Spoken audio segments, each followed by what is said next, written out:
Usability refers to how easy a product is to use. In this video, you'll learn the types of usability issues that can occur when materials are translated. The acronym SMART is used for a popular goal-setting technique. It refers to creating goals that are specific, measurable, attainable, realistic, and timely. It's a nice play on words in English, but how does it translate? In Spanish, you're able to create a pronounceable acronym, MARTE, but MARTE means Mars in Spanish. It loses its impact. In French, the acronym SMART is retained, but it does not translate directly. The closest term is intelligent. Also, notice the translation for timely expands greatly in French and Spanish. If you are abbreviating your text to fit in a restricted space, consider whether this is a good idea. Abbreviations and acronyms, especially when used for buttons, may be ideal for the original language, especially English, but they often do not convey in the translation, and the space required could be much larger.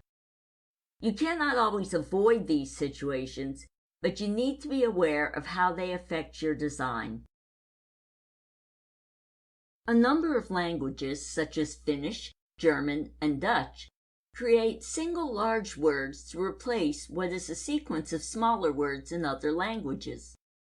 These are known as compound nouns. For example, the English input processing feature may become what is shown in German.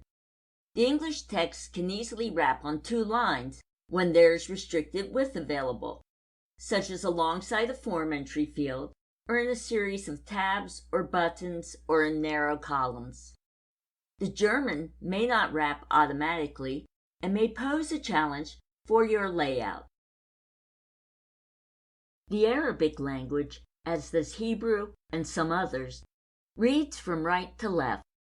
When you're designing in a right-to-left language, the guideline is to mirror image the left-to-right design patterns. You swap left and right, but the basic principles remain the same. Make sure you do not mirror images with text in them. One of the most overlooked design factors is language expansion.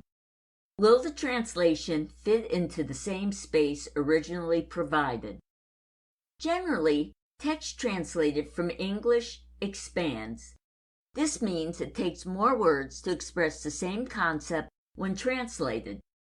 Even more interestingly, the smaller the original message, the longer the likely translation length.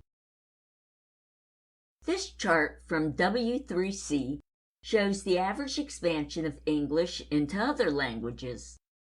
For up to 10 characters, expect an expansion of 200 to 300%. For 21 to 30 characters, expect 160 to 180%. And for over 70 characters, expect 130%. The bottom screen is translated into Arabic and uses an Arabic script. Arabic, Chinese, Japanese, and Korean, amongst others, are scripts that typically have more complicated characters than those in the Latin script. This can mean that even if the number of characters in translation remains the same, or even slightly less, the horizontal space required may be larger. In this case, the Arabic script does not have large characters, but the translation suffers from language expansion. Another example is the English word desktop, which becomes the characters shown in Japanese. The Japanese has 1 less character, but typically occupies more horizontal space. If your course is to be used on multiple devices, you need to know how your material will appear on the device. Will text expansion cause the text to wrap inappropriately? Will it make the words too small to read? Will the text overflow the page or buttons? Stay tuned for the next video in the series, Colors. Thanks for watching.